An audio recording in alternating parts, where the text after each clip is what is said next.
నా డౌట్ ఏంటంటే ఇప్పుడు టెక్నాలజీ వచ్చింది కాబట్టి సాల్ట్ వాటర్ని అంటే సముద్ర వాటర్ని మంచినీళ్ళుగా మారుస్తున్నారండి. కొన్ని వందల సంవత్సరాల క్రితం ఏం చేస్తుంటారంటారు వాళ్ళు? కొన్ని వందల సంవత్సరాలు 200 సంవత్సరాల క్రితం అప్పుడు ఎలా వచ్చిందంటారు సార్ వాళ్ళకి? అప్పుడు చాలా కష్టాలు పడ్డారండి. కువైట్ అంటే మొదట్లో చాలా కష్టాలు పడింది. దేవుడు వాళ్ళ కష్టాలను చూసి ఈ రోజు వాళ్ళని మంచి ఉన్నతమైన అంటే మంచి ధనవంతులుగా ఉంచారు చేసిందండి. అంటే మనందరికి ఏంటంటే అరబ్ షేకులు అంటే బోల్ డబ్బులు ఉన్నాయి. ఇప్పుడు ప్రతి వాళ్ళకి భగవంతుడు అనేవాడు ఒక్కొక్క సోర్స్ కలిగించాడండి. మనకి వ్యవసాయ భూములను కల్పించాడు. మీరు పంట పండించుకోండి, అదేనండి. వాళ్ళకేం పెట్రోల్ మీరు ఎంత కావాలో తోడుకోండి, ఇతర దేశాలకు ఇచ్చి మీకు కావాల్సిన సరుకులు తెచ్చుకోండి. అట్లాగే ఖర్జూరం పండుతుంది అక్కడ. ఖర్జూరం కూడా మనకి ఇతర దేశాలకు పంపిస్తూ ఉంటారు. మాకు సౌదీ, కువైట్ ఖర్జూరం, దుబాయ్ ఖర్జూరం చాలా వండర్ఫుల్ అండి. ఇవి చాలా టేస్టీగా ఉంటాయి. అవునండి, ఫేమస్ అనమాట. ఇప్పుడు పెట్రోల్ ఇక్కడ మనకు 100 రూపాయలు 110 రూపాయలు ఉందండి. ఇది కొన్ని చోట్ల 100, 110 అలా ఉంటున్నాయి లీటర్. అక్కడ ఎంత ఉంటుంది అంటారు? మీరు ఒక వాటర్ బాటిల్ కొనుక్కున్నా, ఒక వాటర్ బాటిల్ పెట్రోల్ కొనుక్కున్నా, 1 లీటర్ పెట్రోల్ మీకు వాటర్ బాటిల్ కన్నా సౌకర్యం దొరుకుతుంది పెట్రోల్.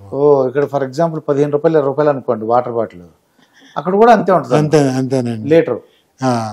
అంతేనండి, సౌకర్యం. అయితే కారులో పెట్రోల్ మనం వేసుకుని అంత దూరం చక్కగా. ఇప్పుడు నా కార్ ఉందండి, ప్రాడో ఉంది, ప్రాడో ల్యాండ్ క్రూజర్. ఒకేసారి దాంట్లో 50 లీటర్లు 60 లీటర్ల పైన కొడతామండి. అట్లా కొట్టినా కూడా మనకి ఎంతో డబ్బులు ఖర్చు అవ్వదు. అది ఇప్పుడు 50 లీటర్లు అనుకోండి, 50 × 20 అనుకోండి, 1000 రూపాయలు అవుతుంది అంతే. అక్కడ మాకు చాలా చౌక. మాకు ఇప్పుడు ఒక 10 దినాలు పెట్టామంటే నా ట్యాంక్ ఫుల్ అయిపోతుంది. ఇప్పుడు మీరు సిటిజన్షిప్ అక్కడ అవ్వదు, మీరు ఉన్నంత కాలం ఉండడం లేదు. మీరు ఎన్ని సంవత్సరాలు ఉన్నా రెసిడెన్సీ ఎవ్రీ 2 years కానీ 1 year కానీ రెన్యువల్ చేసుకోవాలి తప్ప మీరు సిటిజన్షిప్ తీసుకునేది మాత్రం లేదండి. మా పాప అక్కడే పుట్టింది. పాపకు కూడా మాత్రం అట్లాగే మనకి డేట్ ఆఫ్ బర్త్ అక్కడ ఉంటుంది, కువైట్ లో పుట్టినట్టు ఉంటుంది. కానీ రెసిడెన్స్ మాత్రం మనం ఎవ్రీ ఇయర్ మనం రెన్యువల్ చేసుకోవాలి. అది మీరు ఇండియన్ సిటిజన్ లెక్క. అంతేనండి, అంతే. అయితే స్పాన్సర్షిప్ మనకుండే జాబ్ స్టేటస్ ని బట్టి మనం, ఇప్పుడు మా మిసెస్ ఉందండి, నా అండర్లో నేనే రెసిడెన్స్ ప్రొవైడ్ చేస్తాను మా మిసెస్ కి. అట్లాగే మా పాప ఉంది, మా పాపకు కూడా నేనే రెసిడెన్సీ. అట్లాగే నా దగ్గర ఒక డ్రైవరు, హౌస్ మేడ్ ఉంటుంది, వాళ్ళకి కూడా నేనే రెసిడెన్స్ ఇవ్వచ్చు. అది అంటే నాకుండే నా జాబు ఏదైతే ఎక్కువ శాలరీ ఉంటుందో దాన్ని బట్టి నాకు గవర్నమెంట్ ప్రొవైడ్ చేస్తుంది అన్నమాట అండి ఆ ఫెసిలిటీస్. అంటే ఇక్కడ మన వాళ్ళు ఏం చేస్తారంటే రాజకీయ నాయకులు అందరూ కూడా ఓట్ల గురించి అనుకోండి, లేకపోతే నిజంగా అనుకోండి, పెన్షన్ ఇస్తుంటారండి కొంత ఏజ్ వచ్చే వాళ్ళకి. అంటే సీనియర్ సిటిజన్లకి పెన్షన్ ఉంటాయి, కొన్ని సదుపాయాలు కూడా ఉన్నాయండి. మొన్నటి ట్రైన్లో అయితే 50% ట్రైన్స్ కన్సిస్ట్ ఉంటుంది సీనియర్ సిటిజన్. కరోనాకు ముందు, కరోనా తర్వాత మన మోడీ గారు తీసేసారులేండి అది ట్రైన్లో అయినా. అలాగా మరి అక్కడ సీనియర్ సిటిజన్స్కి 60 ఏళ్ళు దాటిన వాళ్ళకి ఏమైనా ప్రత్యేకమైన గవర్నమెంట్ సదుపాయాలు ఉన్నాయండి అన్న? అది యాక్చువల్లీ ఓన్లీ కువైతీ పీపుల్ వాళ్ళకి మాత్రమే ఉంటాయండి. తర్వాత జనరల్ పీపుల్ మాత్రం 60 సంవత్సరాలు దాటినా ఉన్నా, ఒకప్పుడైతే 60 సంవత్సరాలు దాటితే మీరు ఎక్కువ పేమెంట్ రెసిడెన్స్కి పే చేయగలిగితే మీరు ఉండొచ్చు, లేకపోతే మీరు ఇంటికి వెళ్ళిపోవచ్చు అని చెప్పి అన్న టైప్లో చెప్పి. అది కువైట్ వాళ్ళు కాకుండా వేరే వాళ్ళు 60 ఏళ్ళు దాటితే వాళ్ళకి ఎక్కువ రేట్ పే చేసి అక్కడ రెసిడెన్సీ మనం చేయించుకోవాలి, ఎక్కువ రేట్ పే. కానీ ఇప్పుడు మాత్రం మళ్ళీ ఆ కానూన్ తీసేస్తారండి.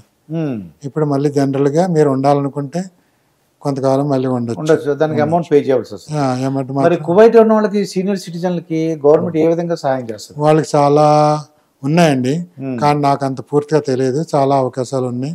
అట్లా అక్కడ పుట్టిన వాళ్ళకి పిల్లలకు కూడా గవర్నమెంట్ అక్కడ ఒక కొంత డబ్బు వాళ్ళకి ఇస్తుందండి.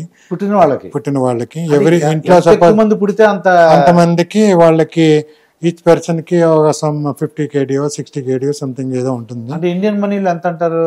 ఒక సపోజ్ ఒక KD 275 రూపీస్ అండి. దాన్ని బట్టి మీరు క్యాల్కులేట్ చేసుకోండి. దానికి పిల్లలు పుట్టినందుకు ఒక పాపకి ఇంత అని, చదువుకుంటాను ఫ్రీ అండి వాళ్ళకి పిల్లలకి. వాళ్ళు ఇప్పుడు యూనివర్సిటీలు కూడా బయట నుంచి వచ్చినాయి. ఒకప్పుడు అంటే తక్కువ ఉండి ఇప్పుడు అన్ని వచ్చినాయండి.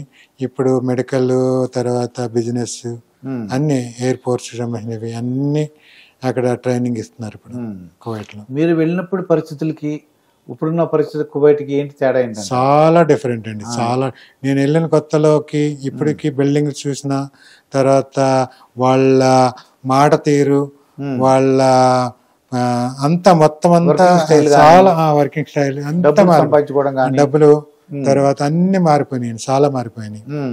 ఆహారపు అలవాట్లు, తర్వాత రోడ్లు చాలా డెవలప్మెంట్ అయినాయి. ఇప్పుడు కొత్త కొత్త ఏరియాస్ డెవలప్మెంట్ చేశారు. చాలా బాగుందండి. ఇంకా వాళ్ళు పిల్లలకి ఆటలకి ప్రోత్సహిస్తారండి. ఆటలకి అక్కడ ఎక్కువ శాతం కొంత ఏజ్ వచ్చే వరకు కలిపి చదువుతారండి. తర్వాత అక్కడ గర్ల్స్ కి వేరేగా బాయ్స్ కి వేరేగా ఉంటుంది. తర్వాత మాకు స్కూల్స్ అక్కడ మార్నింగ్ 7 to 7:30 అట్లా స్టార్ట్ అవుతాయి నార్మల్ గా. మధ్యాహ్నం 1 hour 1 గంట గట్ట అయిపోతుందండి. అక్కడి నుంచి పిల్లలు భోజనాలకి ఇంటికి వెళ్ళిపోతారు. ఇంకా అంతే కంటిన్యూ అయిపోయిందండి. వారానికి 5 రోజులే స్కూల్స్ పనిచేస్తాయి. Saturday Sunday holidays. సాటర్డే కాదండి, ఫ్రైడే సాటర్డే హాలిడే అండి. సండే వర్కింగ్ డే అండి. సండే నుంచి మళ్ళీ థర్స్డే. మనకి సండే హాలిడే, అక్కడ ఫ్రైడే హాలిడే అండి. ఫ్రైడే సల్లి చేసుకుంటారు కాబట్టి, నమాజ్ చేసుకుంటారు కాబట్టి, తర్వాత నెక్స్ట్ డే ఏంటంటే కొంచెం రిలాక్స్ అవుతారని చెప్పి సాటర్డే కూడా వాళ్ళకి ఇవ్వటం జరిగింది.